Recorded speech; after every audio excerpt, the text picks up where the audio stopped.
好啦，呢段片咧就會講到咧 formula of covalent substance。咁我哋科學家咧都會用呢個 formula 去表示翻呢個 molecule 裏邊嘅情況啦。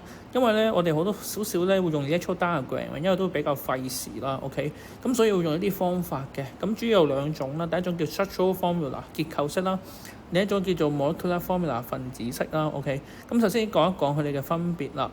Molecular formula of a molecule substance is the formula which shows the actual number of each kind of atoms in one molecule of the substance。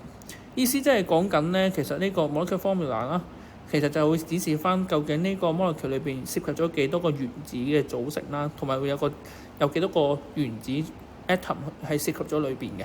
咁譬如用 chlorine 做例子啦，譬如呢度見到有兩個 chlorine atom 啦，咁我哋就寫 Cl2 啦。咁個2咧係要細啲嘅，記住。咁另一個去表達呢個 molecule 嘅方法就叫 structural formula 啦。Structural formula is a molecular substance is the formula which show how the constituent atoms are joined up in one molecule of the substance。意思就係講緊咧呢個分子裏邊 molecule 裏邊咧嗰啲 atom 係點樣去組合啊，點樣去結合啊。OK， 咁意思即係佢會 show 翻咧，指示翻佢裏邊個 bonding 啦。咁譬如 chlorine 嘅話咧，裏邊係涉及咗一對 bond pair of electrons啦，咁所以就會一條橫線代表係一對 bond pair of electrons。